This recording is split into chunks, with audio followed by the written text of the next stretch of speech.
Olá pessoal, tudo bem? Como estão as coisas por aí? Estamos aqui mais um episódio aqui do podcast da Contabilidade Conectada e hoje nós temos aqui uma entrevistada sensacional, vai trazer um tema muito bacana para todos nós. Fica ligado com a gente.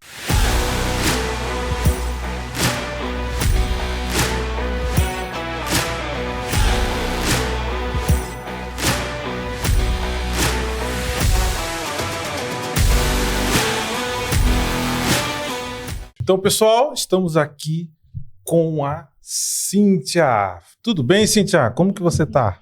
Tudo bom, tudo bem. Estamos aqui bem, graças a Deus. É isso aí. A Cíntia ela vai trazer uns assuntos bem interessantes para nós aqui. Quem participou do nosso evento no começo do ano, lá no comecinho do ano, lembra dela? Se você não participou, é a grande chance que você tem aí de ouvir um pouco sobre o tema dela, a parte jurídica. Ela vai trazer aqui um monte de coisa bacana para a gente conversar. Então fica ligado aí. E uma dica para você, né? Siga, compartilhe esse vídeo para sua equipe, na sua empresa, porque tem conteúdos aqui que vão ser muito importantes para o enriquecimento aí e para você crescer dentro da sua empresa, com tudo que você precisa fazer, porque hoje o conhecimento é muito importante para todos nós, tá? Cíntia, estamos aqui mais uma vez no podcast, primeira vez num evento, né? Parece que foi ontem, mas na verdade já foi desde janeiro, nós já estamos, né, no mês de setembro. Olha só como o tempo passa, né? E aí eu queria saber um pouquinho mais de você, da Cíntia, né? Quem é a Cíntia, né? Queria que eu ouvisse de você, como que você chegou ao jurídico, né? Então, fica à vontade, fale, que a gente está aqui escutando, né, e assistindo você. Certo. Primeiramente, muito obrigada novamente por estarmos aqui, por poder compartilhar, por poder realizar essas trocas que são tão importantes para a nossa vida, para a carreira. E é muito bom poder contribuir e poder também estar aqui absorvendo, né, conhecimento. Sempre, né, como foi no evento ali, a gente vê que quase 9 meses já. Sim. Mas é muito bacana, o quanto enriquecedor a gente participar e poder aqui compartilhar um pouco da nossa experiência e o quanto a gente aprende também com a experiência dos profissionais que passam aqui. Então, muito obrigada mais uma vez. Eu sou a Cíntia, eu sou uma filha muito amada de Deus, né? Sou casada com o Ricardo Rios, tenho 2 filhos lindos, a Júlia, uma mocinha de 9 anos, o Pedro, um rapazinho que faz 6 anos, domingo. E a advocacia, o direito, acho que já nasceu comigo. Eu encaro assim, não só como uma profissão, mas é um propósito de vida. Porque desde muito novinha, eu sempre fui aquela criança que quis defender o coleguinha que era o mais zoado na sala. Então, eu lembro de procurar briga com os valentões da sala várias vezes, em diversas oportunidades, porque eu queria ali defender aquele que não conseguia se defender. Lá já fazia conciliações. Exatamente. Então, eu lembro assim, claramente, no primário ali eu já fazia isso. Então, assim, acho que é muito daquilo que a gente nasceu para fazer. Né, por mais desafiador que seja, mas eu vejo sempre como um propósito. Então, eu me formei muito cedo, entrei na faculdade com 17 anos, porque eu já sabia o que eu queria. Você acredita que a gente nasce para fazer o trabalho mesmo, né? Eu acredito e deixa de ser um trabalho, né? Realizar um trabalho como um propósito se torna mais leve. Não que isso afaste os desafios, porque eu acho que é desafiador, bastante desafiador, né? A área jurídica, principalmente na advocacia, mas é algo que traz muitas coisas boas de realizações mesmo, né? A atualização, né, do nosso trabalho, né, aquilo que a gente pode trazer de benefício para as pessoas, atuando, né, em várias áreas do direito. Ah, que legal. E dentro do direito, qual é a área que você assim, mais atua ou que você, né, às vezes pode ser mais de uma, mas que você gosta mais, né? Então, eu iniciei dentro de um escritório de advocacia com 18 anos de idade. Então, assim, aos 17 entrei na faculdade. Você é bem novinho no escritório ali, né? Sim, e fui estagiar, fui fazer estágio, aprender o dia a dia de um escritório. E eu pude passar por algumas áreas. Então, passei pelo previdenciário, passei pelo direito civil, consumidor, que são a base mesmo, né? E ao me formar, eu me fixei na área trabalhista empresarial, Então, eu fiquei bastante tempo nessa área dentro de uma empresa e fiz minha primeira pós-graduação nessa área do trabalho e fui desenvolvendo algumas outras áreas em paralelo. Cheguei ao direito de família e cheguei ao direito das sucessões e da parte extrajudicial que meus olhos brilharam e brilham até hoje, principalmente nessa área que a gente consegue atuar sem depender do judiciário, da judicialização, do litígio, da briga, do conflito. Então, a gente consegue trazer o direito não só como ferramenta para solucionar as brigas, mas como uma ferramenta que vai ajudar as pessoas a evitar prejuízo, diminuir custos, diminuir gastos e trazer o direito, e a própria figura do advogado é não só para resolver o problema, mas para evitar que chegue ao problema também. Sim. Então você passou praticamente por todas as áreas, pelo que eu vi. Você foi falando, eu fui tentando contar as áreas que tem no jurídico, mas eu me perdi. Você praticamente passou por todas as áreas? Ou tem uma área que você não passou porque você não quis, alguma coisa do tipo, ou não teve oportunidade?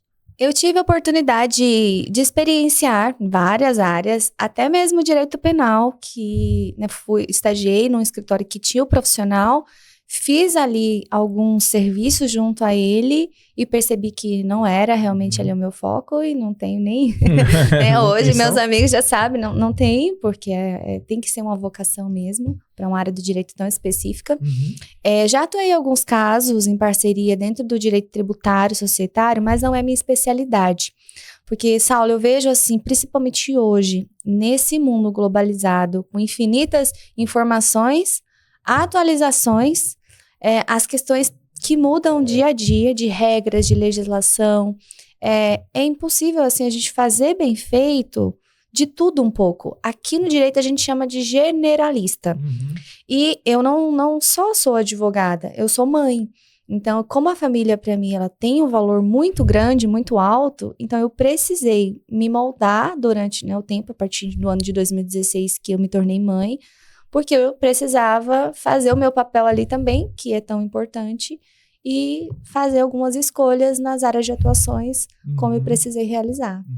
Legal você falar do generalista, porque a minha área, a área contábil, ela tem um pouco disso também, né?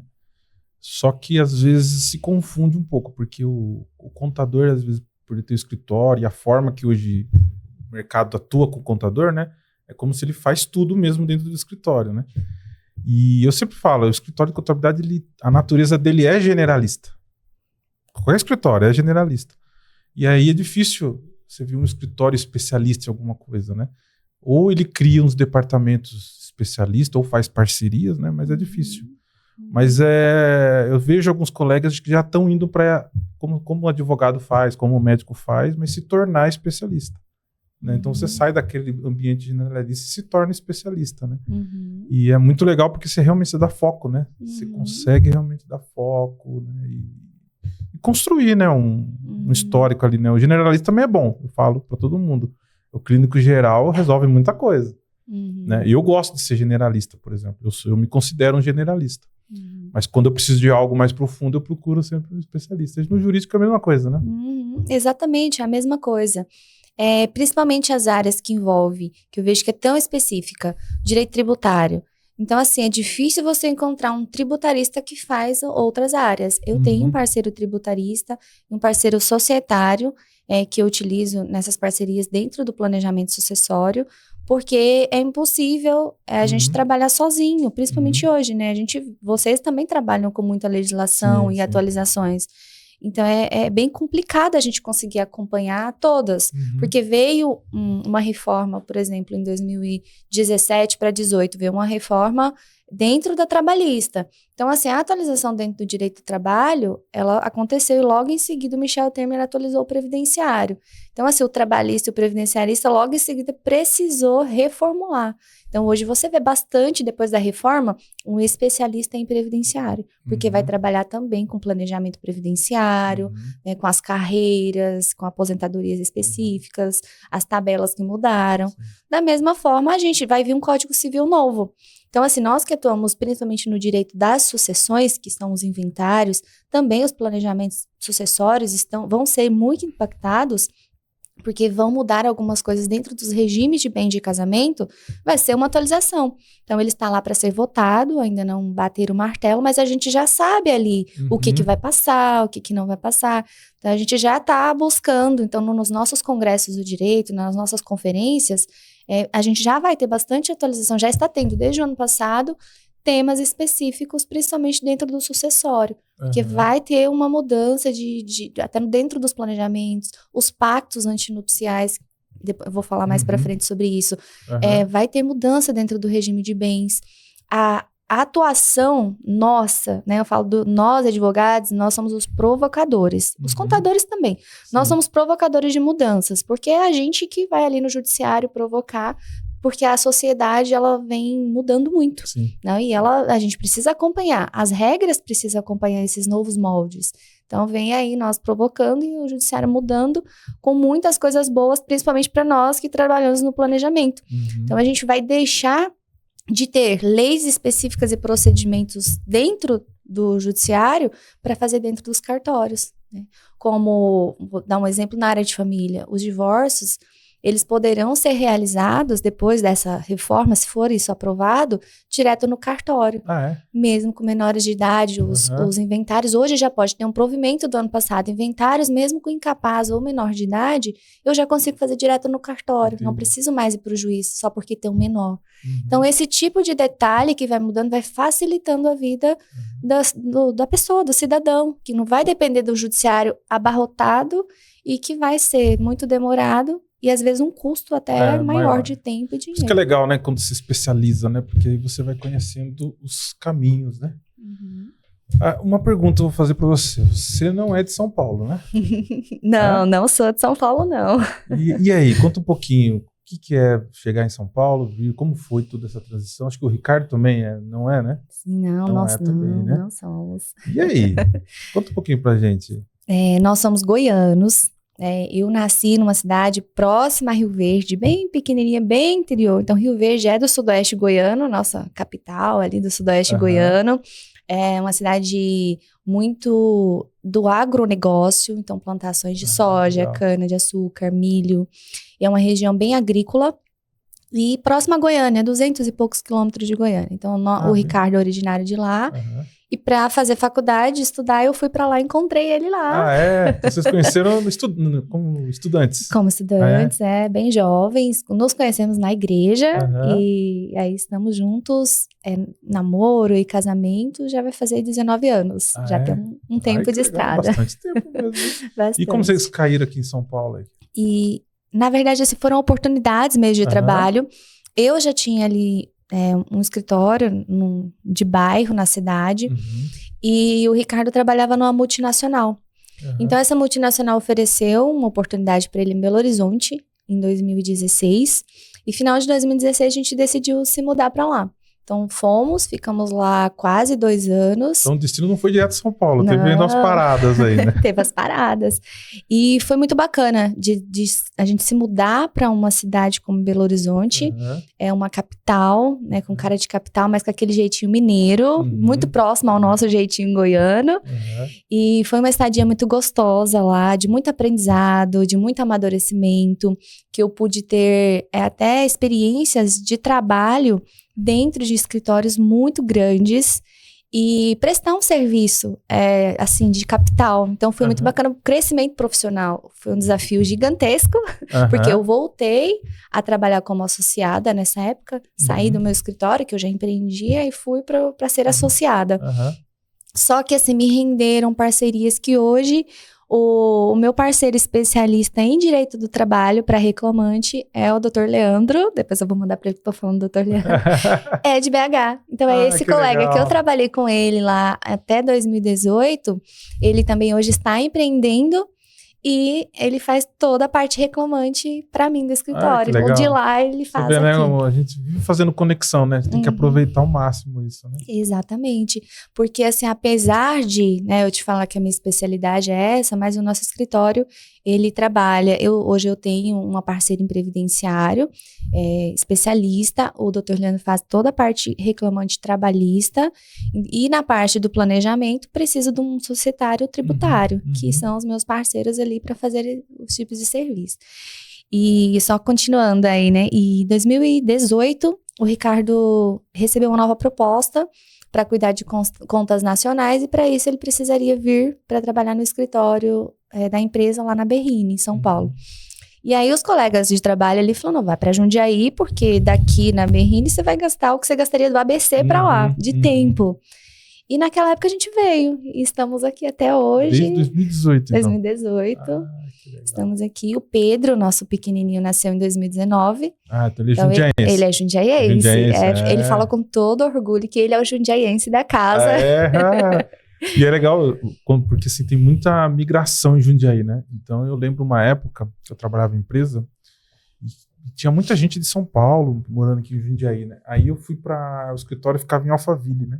Da empresa eu trabalhava, tinha fábrica também em Jundiaí. E muita gente escolhia morar em Jundiaí, né? Aí eu fui fazer uma apresentação para eles, né? Aí eles viram, né, o jeitinho de falar, né? Um pouco diferente, meio caipira, né? Aí eles perguntaram, você é de Jundiaí? Mas você é nativo de Jundiaí? Porque eu conheço muita gente de Jundiaí que não nasceu em Jundiaí. Porque é muita gente de fora, né? Eu falei, não, eu nasci de Jundiaí, sou nascido e vivi em Jundiaí, não tenho vontade de sair de Jundiaí. Jundiaí não. Mas é gostoso, né? O que você acha de Jundiaí? Bom, né? Eu amo Jundiaí. É uma qualidade de vida que nós temos aqui, segurança. Isso eu comparo por onde eu já passei. Então, assim, a segurança que a gente sente aqui ao andar na rua. Eu sou adepta ao esporte, eu gosto muito de corrida. Então, nos horários, assim, meio malucos, às vezes eu saio 6 horas da tarde para correr na rua e é seguro, é iluminado. Dependendo do lugar que você vai, tem policiamento, então isso traz pra gente um conforto muito grande, né, de segurança, e a qualidade de vida também, parece o interior, só que você pega um carro, 40 minutos você tá em São Paulo, alguns minutos, 1 hora você tá em Campinas, então é muito bem localizado, estratégico aqui. Né? Tem os parques, né? Os parques. A criançada ama, né, os parques. Maravilhoso. Parques, a parte do esporte também, a minha filha, ela faz triatlon, né, pela prefeitura, então assim, eu tenho essa vivência de terça e quinta, sempre tá ali no bolão, na parte da manhã, ali um pedacinho da manhã, e o investimento, assim, em esporte, em lazer e saúde, principalmente, é muito grande, muito legal. Que bom. Então, desde 2018, vocês estão em Jundiaí, e agora fixou o endereço mesmo. Isso. É isso, né? Até então, até um dia, né? Se as coisas mudarem e Deus falar, não, né? Nós que somos crentes, a gente tem esse negócio, né? Sim, tá na mão dele, né? Tá na mão dele. A gente fala que aqui acabou, mas se for da vontade de sair... eu acho que assim, sempre andar pela palavra, mas por nós, né, olhando pra Jundiaí, é maravilhoso.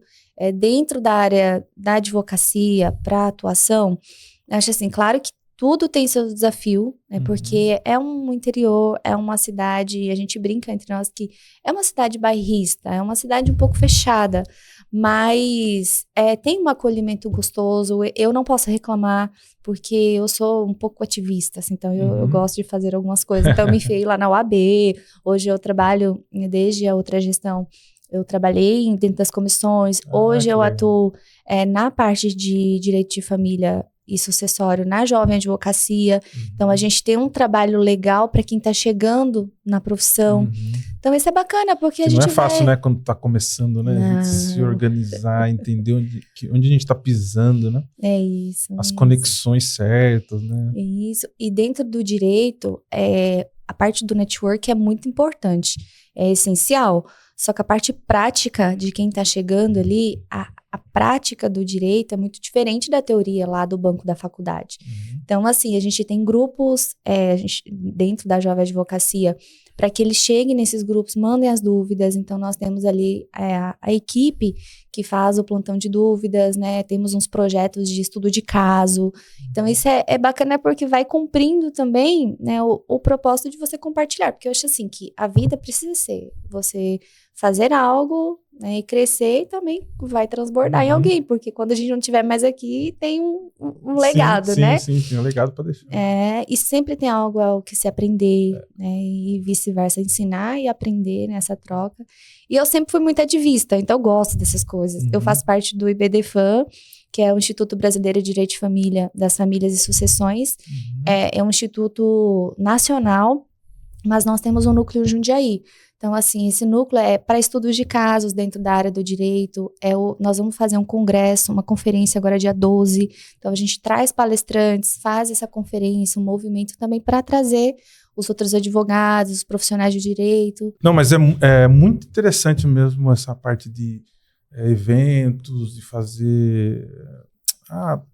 eu acho assim, a gente tem os trabalhos, mas esse trabalho de ajudar as pessoas, de colaborar com alguma coisa, fazer algo além, né, por outras pessoas, é muito interessante. A gente fica também muito atualizado, né, com tudo isso, né.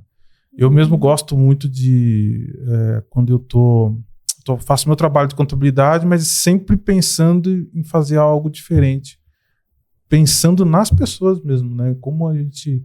Eu não sou tão ativista quanto você, que já fez uma lista aí de coisas que você participa, né? Mas eu sempre tô querendo falar alguma coisa. Eu gosto muito do termo generosidade, né? Que assim, a minha esposa sabe como que é, assim, quando eu tô fazendo alguma coisa, eu já penso o que eu vou fazer em troca, né? E eu adotei recentemente uma coisa bem interessante, que tá me dando muita, assim, deixa motivado. Tudo que eu recebo de alguém, eu tento passar para outra pessoa. Então, se eu recebo uma oportunidade, se eu recebo alguma coisa, até alguma oportunidade grande, né, que a pessoa facilitou para que eu consiga fazer, eu tenho como missão agora, eu preciso ajudar alguém a subir o mesmo degrau que eu subi. Né? E eu fico lá pensando, às vezes, quem eu vou ajudar? E eu acredito em Deus, e Deus coloca as pessoas aí na nossa frente e fala, agora pode fazer. Mas é muito interessante. E agora ficou difícil pro Ricardo, né? Porque o Ricardo ele vai vir para cá, eu vou fazer perguntas para ele e ele não vai poder falar a mesma coisa que você falou da história. Eu vou ter que contar histórias diferentes. Então, Ricardo, desafio para você aí. Você vai ter que falar a mesma coisa, né? O mesmo roteiro e histórias diferentes aí. Mas legal, Cíntia. E agora vamos entrar no nosso tema. Aquele tema que muita gente elogiou, muita gente gostou, inclusive, tá, da forma, da clareza que foi dada lá no dia da apresentação, né? E é um tema muito importante, né? Porque as pessoas ficam... a gente pensa muito no nosso dia a dia e esquece de pensar nesse caso importante, né? E eu queria que você começasse a falar um pouquinho agora nessa parte, o que você entende, né, como importante, falar um pouquinho do que foi falado lá na palestra, se tem algo que mudou ou não, né, e o que você aconselha aí quem está assistindo a gente com relação a tudo isso?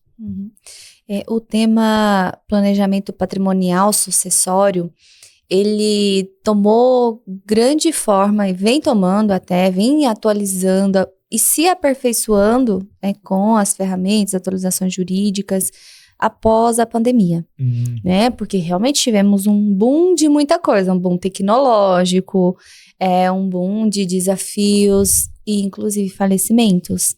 Então, assim, o desafio de passar por aquelas experiências nos levou, como pessoas, como seres humanos, a pensar um pouco mais sobre como se planejar.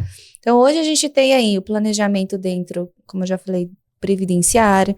Então, hoje eu já tenho muitas pessoas que chegam no escritório e querem se preocupar. Doutora, eu quero ver a parte previdenciária também, porque eu quero saber se eu tenho o direito de me aposentar, quando, como que eu posso aumentar isso dentro do INSS, compensa ou não compensa. Então, a gente tem profissionais dentro do previdenciário que fazem essa parte, que é tão importante também. Dentro do financeiro, né, falando de novo aí do meu digníssimo, o Ricardo traz muitas experiências que ele tem dentro dos atendimentos, até dentro da mentoria casal individual, do planejamento financeiro, que as pessoas têm se preocupado. E nós, do jurídico, viemos dar ali a parte legal de tudo, mas também trazer essa ideia de que você não deve procurar o advogado só quando você tiver um problema. Não procure o contador só quando você tiver um problema para resolver ali. Dá para a gente atuar de forma preventiva, de forma consultiva, que vai trazer muitos benefícios. E o planejamento sucessório em si, ele é o planejamento de como você quer transmitir a herança, os bens, o patrimônio que você construiu em vida. E hoje nós temos grandes desafios e um deles filhos de diversos relacionamentos. Então, é um impacto grande que a gente encontra quando a gente vai pegar o inventário. E eu posso até trazer um exemplo muito recente de um atendimento que eu fiz no final da semana passada. Então, eu tive ali um atendimento de um falecimento ocorrido em 2022, de um divórcio, na verdade, um desquite, que foi um divórcio em 1993, e foram deixados 3 filhos. Ele se casou mais 2 vezes, então ele tem 2 filhos do segundo casamento e deixou 3 filhos do terceiro casamento, e um único imóvel. Então, assim, a gente vê essa diversidade, né, o que nós encontramos hoje, que vai dando problema, conflitos entre família, irmãos que nem se conheciam direito, agora tá tendo que lidar com tudo isso, uns que moram no imóvel, outros que não moram, e todas as questões litigiosas de briga envolvendo porque teve, infelizmente, uma pessoa, um pai, que teve a gestão desse patrimônio, mas não se preocupou em deixar organizado. Nem minimamente um testamento que poderia ajudar essa situação, ele deixar ali dividido. Ou já transmitir em vida ali, né, ou deixar parte para os filhos, ou vender e dividir. Então, assim, tem várias formas. Isso é planejamento na prática, né? Então, esses exemplos que eu dei o planejamento na prática. Então, a gente tem, assim, casos que já chegam nesse extremo. E já outros que não, que vêm mesmo para consultoria, que é bacana. Esse caso que você comentou, desquite, divórcios, essas nomenclaturas, né? Qual que é o mais preocupante? Ou se você quiser explicar mais ou menos a diferença entre eles, né? Se a gente ouve, às vezes, né? A gente não vai muito a fundo, né? O desquite, ele é um instituto que ele ocorria antes de, se não me engano, é 2009 que veio a lei do divórcio. Primeiro, a pessoa ali, ela se separava, né? Vamos decidir separar. E aí, pedia-se o desquite. Então, ela tinha ali um prazo para ficar desquitado, para pensar se realmente era aquilo que o casal queria, viver separado, e depois convertia na separação, realmente. Então, nós tínhamos 2 coisas, e depois de 2009, a gente já consegue fazer o divórcio direto. Então, a diferença é só essa, porque mudou a lei, e agora, com a atualização do Código Civil, antes da atualização, tá? A jurisprudência, né, que são julgados reiterados aí dos tribunais e do nosso STJ, do Superior Tribunal de Justiça, ele já está aceitando o divórcio liminar. Uma pessoa, só como é um direito que a gente chama potestativo, um casal, e um decide que não quer ficar mais casado, ele pode ir lá e falar, juiz, não quero mais. E a pessoa não precisa concordar, o outro. Então, isso que a gente chama o direito ali. Então, liminarmente, antes de ouvir o outro cônjuge, o juiz já decreta o divórcio. Já é o suficiente. Já é. Então, a gente já teve essa evolução legal e involução para alguns críticos, né? Para quem tem esse valor do casamento. E agora, com o novo Código Civil, estamos aí evoluindo para um divórcio liminar no cartório. Então, não vai precisar mais passar pelo juiz. Da mesma forma que você vai lá e casa, com assessoria de um advogado, vai lá e descasa sem precisar da assinatura do outro. Então, a gente já está evoluindo para isso. Ainda não é utilizado, mas já vai haver essas atualizações. É só essa diferença. Entendi. E com relação assim, ao patrimônio, né? A gente ouve muito falar de holding, né? Holding daqui... Virou até um assunto, assim, às vezes até mais comercial do que realmente solução, né? O que você acha das holdings e o que você tem a dizer sobre isso? Eu acho, assim, que é um dos instrumentos muito bacana, porque a holding, ela é uma empresa administradora, né, de bens ou de outras empresas, então a forma dela é realmente de fazer a administração, e a gente vê bastante na prática, até a procura mesmo, tive procura recente, de assessoria para holding, principalmente patrimonial, de pessoas que têm ali uma rentabilização, uma renda de aluguéis, e esses aluguéis, você, como contador, sabe que se na pessoa física a alíquota é muito alta, né, comparado à PJ, a pessoa jurídica, então ali com a ajuda do societário, tributarista, o contador, que é o que está na ponta para fazer, né, efetivamente abrir a empresa, abre-se a empresa, faz a transferência menos onerosa possível dentro da legislação. Então, né, se for doação, a gente precisa ver as isenções, porque tem imposto. Dependendo da forma como for incluir ali, vai ter ITBI, não vai? Depende bastante da localidade. Então, eu tenho São Paulo, que é aplicado de uma forma, Goiás, a aplicação é de outra. Tem algumas cidades que têm algumas isenções, porque o ITBI é o imposto, né, municipal, que é de transferência por compra e venda do imóvel. E tudo isso é analisado. Primeiro é a consultoria. Então, a gente analisa riscos e custos, aquilo que a pessoa vai precisar investir. E a economia que ele vai ter, principalmente na área tributária, como é a área do patrimonial, né, da holding patrimonial, para fazer a administração ali dos aluguéis daquelas casas. E dentro disso, cria-se essa administradora, e ao invés de ter imóveis, eu vou ter cotas societárias. E ali a gente vê qual o formato da família. Tem os filhos, né? Tem os pais, tem filhos maiores, tem filhos menores. É casado ou vive de união estável. E aí entra o papel do advogado especialista nessa área de família, matrimonial, para fazer toda essa análise, fazer um contrato social bem feito. Muitas vezes a gente precisa de um acordo de sócios para saber a forma como vai gerir ali aquela holding. E aí, né, a aplicação prática de uma empresa. E vai precisar ali da assessoria contábil mensal. Os impostos dessa renda desses imóveis vão ser recolhidos no PJ. Aí aquele trabalho. Processo normal, né? Processo de normal. uma empresa, vamos dizer. O cara se torna, querendo ou não, um empresário ali, tem que administrar uma empresa, um CNPJ. Isso. E eu tenho visto, Saulo, muitas atualizações nessa área do tributário, porque apesar de não ser especialista, a gente precisa ali acompanhar aquilo que vem de atualização. Então, até a gente vê muito no Instagram, no YouTube, os vídeos chamativos e que trazem principalmente essa atualização do cruzamento das informações. Então, assim, a gente vê que o brasileiro ali, para tentar economizar, né, o recolhimento de impostos, muitas vezes não declara. E a sua renda são os aluguéis. Então, assim, está ficando cada dia mais difícil isso acontecer. E tem aumentado a procura para as empresas de administração patrimonial, os holdings patrimoniais, justamente para isso. Para ele, né, não sonegar, porque vai ser pego uma hora ou outra, pelo que a gente está vendo, a nossa tecnologia hoje, ela cruza tudo. Então, ela cruza o Pix que se recebe ali pelo aluguel, junto com o que se informa ou não para a Receita. E as pessoas trago essa procura com essa preocupação mesmo. Né? Até tive um contato do contador, agora recente, ele perguntando o que eu achava dentro da parte jurídica, porque como contador, a orientação dele era realmente trazer esses imóveis para dentro do CNPJ, para recolher de forma correta e legal e sair do risco da sonegação no CPF. Não, e é legal, eu queria deixar uma perguntinha aqui. Vou fazer uma perguntinha. Quero saber o que você acha. Porque muita gente me pergunta isso e eu fico, né, dou aquela risada, né, não quer nada, né, mas eu queria saber a sua opinião. A holding, nesse formato, ela blinda patrimônio ou não? E o que é blindar patrimônio? A blindagem, no pejorativo, né, é aquela falsa ideia de que se está dentro do CNPJ é inatingível.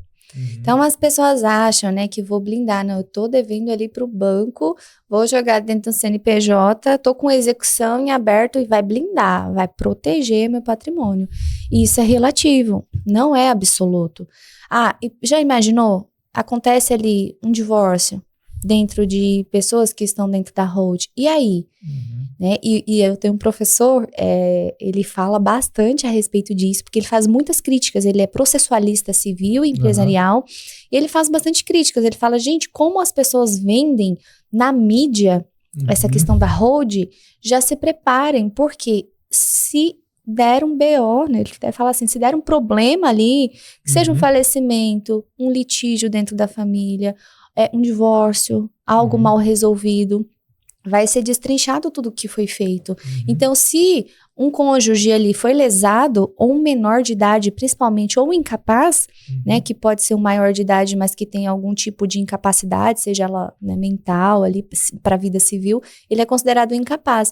Ele precisa ser protegido. E se esse contrato social, ele não foi feito dentro das regras jurídicas para essa proteção, ou da mulher que pode sair lesada, ou do homem também dentro do divórcio, ou do menor de idade, é derrubado. Então, vai ser questionado, vai para o judiciário vai analisar se foi feito corretamente de acordo com a lei e cai por terra, infelizmente. Então, assim, fazer bem feito, Saulo, com assessoria, eu gosto de trabalhar com proteção e não com blindagem. para tirar essa ideia.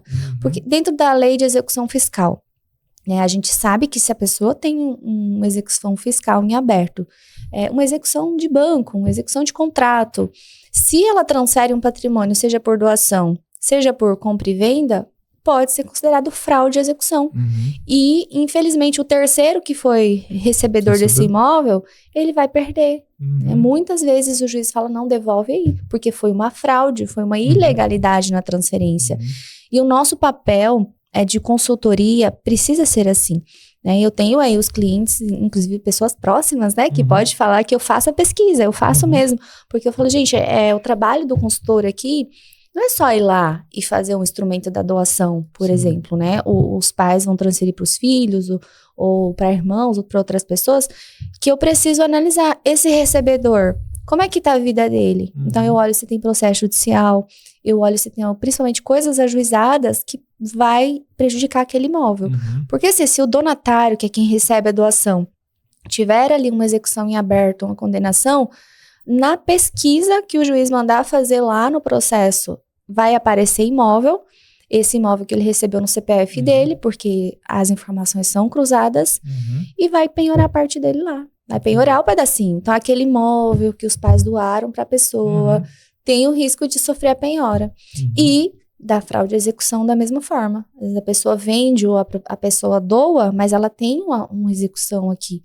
E aí, se eu fraudar isso, pode ser que a doação caia por terra. Então, essa assessoria, ela é muito ampla. É por isso que a gente fala, meus professores mesmo, de atualização e do curso, eles falam assim, vocês, profissionais, vocês não vendem o instrumento, porque o instrumento o cartório faz. Nós vendemos a consultoria e a assessoria. Já continuando falando da doação, que eu comecei, a doação é um dos instrumentos, assim como a holding. É um dos instrumentos dentro do planejamento. A doação é quando você transfere ali de forma gratuita ou onerosa, mas normalmente dentro do planejamento é de forma gratuita, principalmente para os herdeiros. Se eu tenho ali filhos de alguns relacionamentos diferentes, quero garantir ali que todos sejam beneficiados, eu posso já fazer essa transferência e, com a assessoria jurídica, gravar de cláusulas protetivas. Porque simplesmente a pessoa ir lá no cartório, sem nenhuma assessoria, e falar, eu quero doar. E aí o cartório vai fazer a doação e passar. Eu já peguei cliente assim, recentemente, há 1 ano atrás, mais ou menos, uma cliente com execução fiscal, citada por execução fiscal. Eu fui falar, você tem alguma coisa no nome? Eu e minha irmã recebemos 2 casas dos meus pais há 1 mês atrás. Falei, como que tá a assessoria? Como que foi a assessoria aí? Não, foi lá no cartório fizemos. Aí eu fui olhar acho que a única cláusula que tinha era de usufruto, que é a mais comum. Né? Usufruto é quando a pessoa doa, mas ela ainda fica com o uso e com os frutos daquele imóvel enquanto vida tiver. Então, normalmente os pais doam e ficam com o uso e o fruto. Só que não colocou impenhorabilidade, não colocou a cláusula de inalienabilidade, que é para não fazer a venda, para não transferir também para próximas gerações, no caso do filho divorciar, por exemplo, separar, né, o cônjuge não ter direito ali, porque é um bem de família, muitas vezes. Então, a gente pode colocar cláusulas que protegem. E tem uma outra cláusula, que é a cláusula de reversão, que eu gosto bastante de usar essa, porque quando se doa, principalmente para filhos mais jovens, a esperança ali, o curso natural da vida é que os pais vão primeiro. Só que pode acontecer dos filhos irem primeiro. E se ele for primeiro, o patrimônio, que é aquele pedacinho doado, volta para os pais. Entendi. Volta para o montante. Não rateia para os outros ou alguma coisa do tipo? Não rateia. Então, assim, dentro da doação, é muito específico. Primeiro, essa consultoria para ver se realmente pode ocorrer a doação ou não, com proteção desse bem. E também as cláusulas de proteção para aquele imóvel continue dentro da família. É legal porque quando meu pai se separou da minha mãe, né? E ele deixou a casa onde a gente viveu ali, né? E a gente sempre ouviu que era usufruto a casa ali, né? Só que a gente nunca, né? A gente cresceu com essa palavra ali, nem sei por que a gente ouviu essa palavra, né? E foi indo, né? E quando a minha mãe faleceu, ela faleceu em 2023, se não me engano, quando ela faleceu, Mas, assim, foi muito prático, porque foi o documento de óbito, já transferiu, não teve nenhum tipo de problema, né? Então, eu acredito que o meu pai, na época do divórcio, que ele tinha essa casa para passar, ele foi bem orientado, ele fez algum documento, né? Então, dá a entender que ele foi bem orientado aí, porque não deu trabalho nenhum, assim, foi bem tranquilo essa parte, vou passar pra gente, né, o imóvel. Eu não sei em que ano que foi feito, foi qual ano? Você sabe mais ou menos? Não sei. Então, faz tempo que eles foram separados. É bastante evoluído. Eu peguei agora um caso para finalizar uma escrituração. Foi feito em 2000. E quando eu peguei, eu achei que não tinha, porque ela também não sabia, a esposa não sabia. Ela falou, queria ver como tá esse imóvel, doutora. E o processo é até físico ainda, aquele processo de papel. Fomos ver, tinha ocorrido a doação lá dentro, com usufruto da esposa. E a doação para a filha, que eles tinham uma única filha. Então, agora a gente vai fazer um procedimento para levar para o cartório, para registrar na matrícula do imóvel. Porque e quando do falecimento dela vai acontecer como aconteceu. Leva a certidão, levanta a cláusula de usufruto, paga ali uma taxa, e o imóvel vai ser de quem foi doado à época. Muito bem legal esse mecanismo. E é antigo, porque eu era criança ainda. Então já existia esse mecanismo naquela época lá, né? Sim. No Código Civil de 1916 já tinha, né, especificações da doação, já existia. Depois nós tivemos um Código Civil em 2002 e agora teremos em 2025 para 2026 um novo Código Civil. Só coisa nova chegando, né? Muita coisa nova, muita coisa nova. Bem, doutora, agora chegando num ponto aqui, eu queria fazer um exercício aqui. Tem 2 casos que eu queria a sua opinião jurídica. Vamos lá. São casos da mídia mesmo, que já aconteceu na mídia. Aí eu queria ver com você o que você acha, né? Muito se falou, até eu li bastante coisa, né? Comparando 2 casos de falecimento que teve. Um foi o Silvio Santos e o outro foi o Gugu, né? No caso do Gugu, a gente ouve muita coisas ainda sendo cobrados, né, entre famílias e tal, e no Silvio Santos a gente não ouviu nada. Parece que foi um negócio, né, muito bem feito, elaborado e tal. O que você entende assim? O que você acha que faltou num planejamento no outro? O que você poderia contribuir para a gente, né, tratar esse caso? Depois eu tenho um outro caso que eu queria ver com você. Bacana. O do Gugu, até onde eu acompanhei, foi feito ali testamento. E aí, o que seria o questionamento? De que ele teria lesado, né? Até então, ele tinha uma esposa, né? Que mantinha ali um casamento. Depois surgiu muitos questionamentos, né? Sobre o que ele tinha deixado para os filhos, o que não tinha deixado para ela. Então, o questionamento foi isso, sobre a legalidade do testamento. E com relação à crítica, se foi bem feito ou não foi, isso aí, né? Vamos precisar deixar para o deslinde mesmo, porque foi para o judicial. Salvo engano, é um advogado bem conceituado e conhecido no Brasil, que trabalha, né, lá de São Paulo. E a esperança de verdade, quando tem esses casos mirabolantes, é que acabe chegando uma hora num acordo. Eles vão chegar ali num ponto, vai anular, não vai, ou vai considerar uma partilha ali mais justa. Porque assim, se for considerar de acordo com o regime de bens, se for um regime de comunhão parcial, metade de tudo que se construiu é da esposa, desde que foi construída ali dentro do casamento. Metade de tudo vai para os filhos, de forma igual. Então, até mesmo dentro do testamento, dentro da doação, a gente precisa garantir, o código chama de legítima, que é a metade do que você tem que guardar para seus herdeiros necessários, né? Que seria o cônjuge, que seria descendentes, os ascendentes, que seriam os pais vivos. E nesse caso, precisa ser resguardado. Então, se no testamento ele fez a divisão e se ele fraudou a legítima, se ele doou para um que não era herdeiro necessário, mais da metade do que ele tinha, realmente é inválido. Não vai ser considerado. Aí invalida tudo? Invalida e faz a divisão conforme correta. A lei. Né? Conforme a aí lei. Esquece o testamento e vai ali. Exatamente. Uma boa assessoria também precisa ocorrer, né? O testamento público que é feito no cartório, assessoria do advogado. A gente tem essa liberdade de desenhar o que a pessoa quer dentro de um testamento, que é um instrumento, um dos que eu mais gosto, de todos eles, assim, porque eu gosto que a pessoa tenha liberdade de escolha de acordo com o que ela construiu na vida. Então, se eu reservo a limitagem, ela pode deixar até para cuidador, pro melhor amigo. Dentro do testamento eu tenho algumas particularidades. Tem essas regras do testamento, não é simplesmente eu quero dar tudo pra...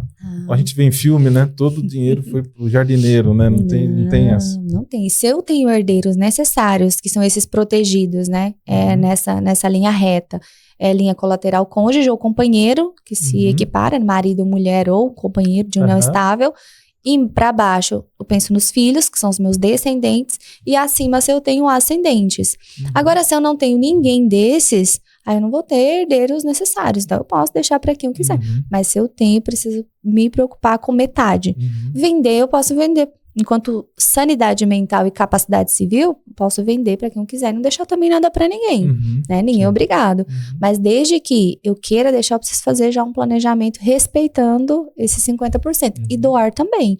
Se eu for fazer doação para pessoas fora ali da minha legítima e não for fazer partes iguais, eu tenho que deixar metade para eles, porque no falecimento eles vão ter o direito. Que legal. E no Silvio Santos, no caso dele, que não aconteceu nada, você sabe como que foi? Porque parece que foi bem tranquilo, né? É que o Silvio Santos, o principal questionamento, que ele tinha um planejamento muito bem feito, né? Tanto das empresas quanto de valores, e ele investiu no exterior.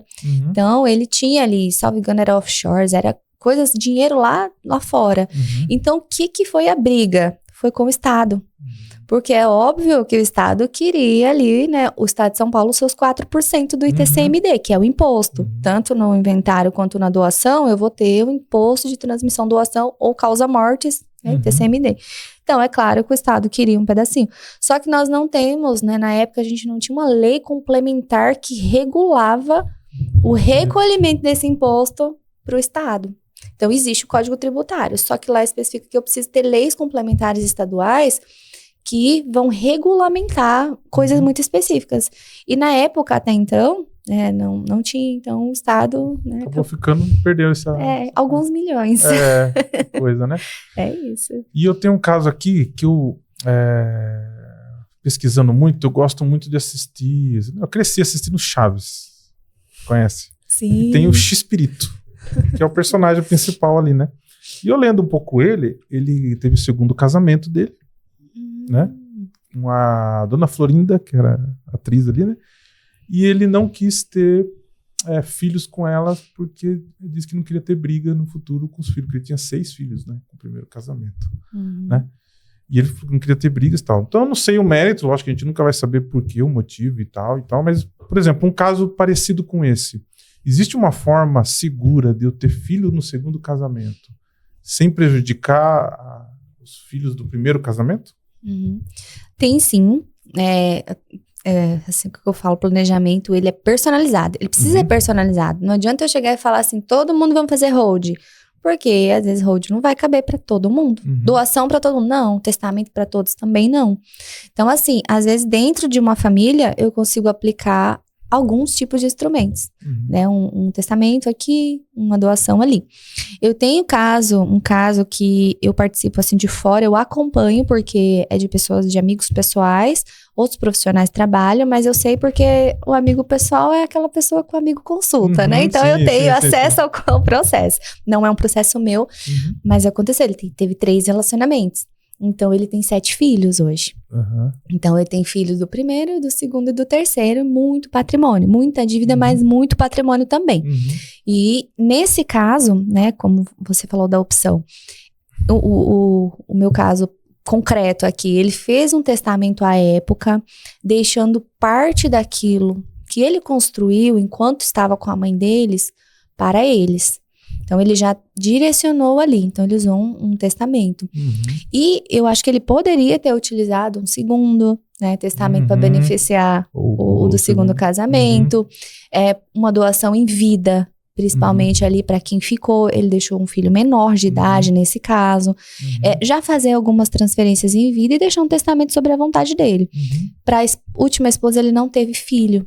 Então, assim, hoje ela sai com metade daquilo que ele construiu junto, que ele adquiriu, comprou. Então, tem 2 carros, uma última casa, finalzinho da vida ali que ele construiu patrimônio pequeno.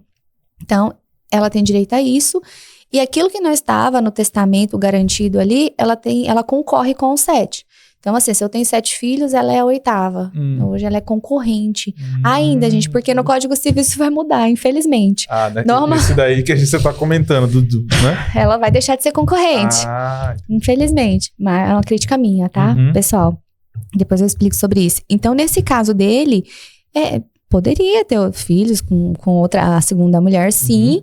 E de acordo com os bens que ele estava deixando ali, principalmente na velhice, ele faria um testamento, né, de forma ali justa e deixaria tudo dividido da forma que ele gostaria.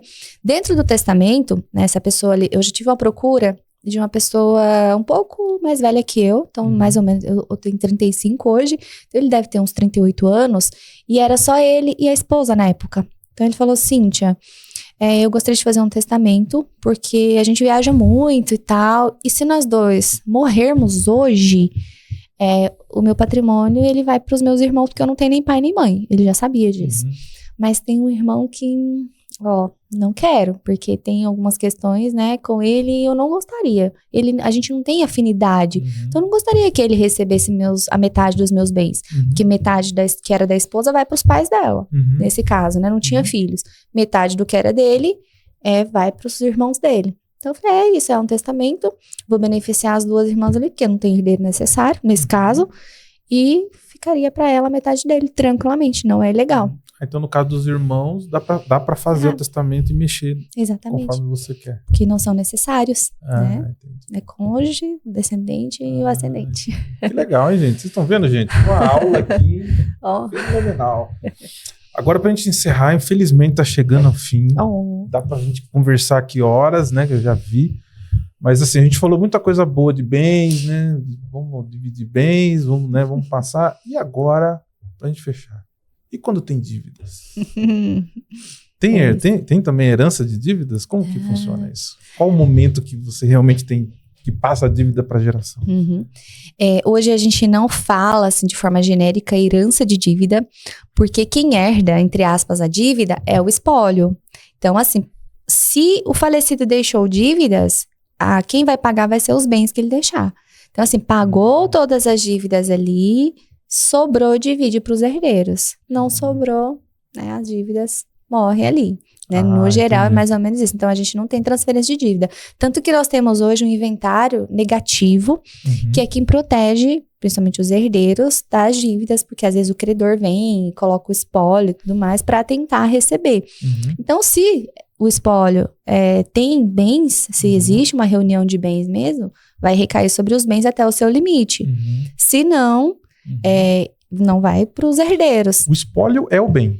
O espólio é a reunião dos bens. A reunião é como se eu juntasse tudo que tem de bens, antes de passar, vai ser retido pelas dívidas. Seria isso ou não? Exatamente, não faz o pagamento. E, por exemplo, no inventário judicial, ele é público. Então, eu vi já vários credores habilitando. Eu tenho um caso em que eu precisei habilitar uma dívida no inventário. E aí a gente vai lá e fala, juiz, ó aqui, essa aqui tem dívida com o falecido. Habilita ela aí, porque desse dinheiro que vai sair aqui, primeiro você vai pagar a minha cliente, depois você vai dividir para os herdeiros aí. Os bancos fazem isso, né? E assim, é importante que as pessoas olhem para esse risco e já se programem, inclusive, com outros tipos de instrumento dentro do planejamento. Às vezes a pessoa chega e fala, nossa, não queria deixar minha família desprecavida, mas infelizmente hoje o meu cenário é esse, não tenho bens e tal. E aí entra, inclusive, eu já inclusive transfiro o atendimento para o Ricardo, porque entra a parte securitária. Porque hoje nós temos aí o seguro de vida, que ele não entra em inventários, então seria ali algo...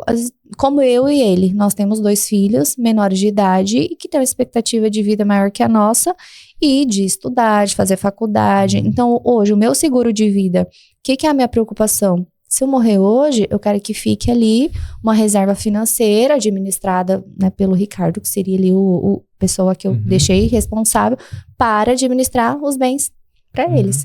E então o seguro de vida, nesse caso, é bem interessante, né? Além de ser quem paga os custos do inventário, porque ele não entra dentro do inventário ainda, então não recolhe imposto sobre o seguro. Tem a previdência privada, que ainda isso acontece, mas acredito que logo, logo a gente vai ter aí o Estado já tá brigando para querer o imposto sobre previdência privada. Daí tem regime aberto e regime fechado ali dentro das empresas. Esse realmente não incide, mas tem os regimes abertos que a pessoa vai e contrata, né, a previdência privada. Então a gente já tem ali o Estado já querendo o seu pedacinho, né, dentro da previdência. Mas o seguro ainda não. Então, a gente tem vários clientes que adotam o seguro de vida por conta disso, de deixar a pessoa isso no falecimento. Né? Muito legal, Cíntia. Pessoal, ó, uma aula aqui, a gente falou de tudo que a gente podia. Se você tiver alguma coisa que você não ouviu e gostaria, deixa uma perguntinha aí, que depois eu passo para a Cíntia. Isso aí. Segue a gente, vou deixar o Saulo, depois vai colocar na legenda. Tem o Instagram que eu compartilho ali, né, várias atualizações, que é algo mais dinâmico.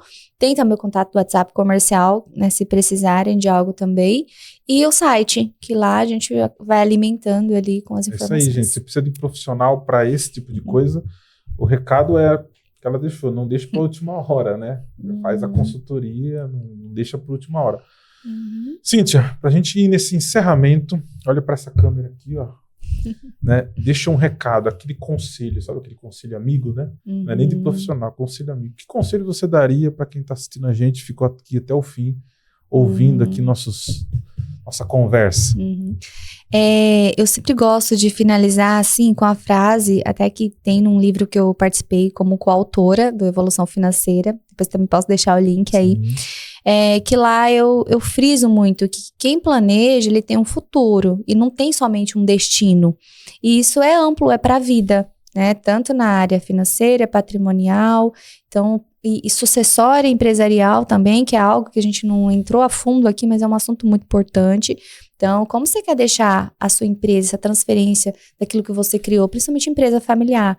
Então, como você vai deixar essa herança? Além, claro, do legado, né, de exemplo de como cuidar, administrar, pensar nas próximas gerações. Muito legal, gente. Cíntia, muito obrigado. Muito obrigada eu. Tá? Por ter vindo, por ter aceitado o convite, a gente está sempre conectado. Acho que foi uma conexão, que tem conexões que a gente faz que é um presente, né, que a gente leva para a vida. Você, o Ricardo também, são pessoas que eu gostei muito de ter conhecido. E vamos continuar junto aí, essa galera.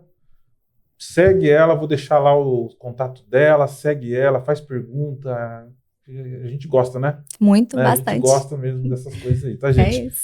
Deus abençoe vocês, fique com Deus e até o próximo episódio. Até mais. Tchau, tchau.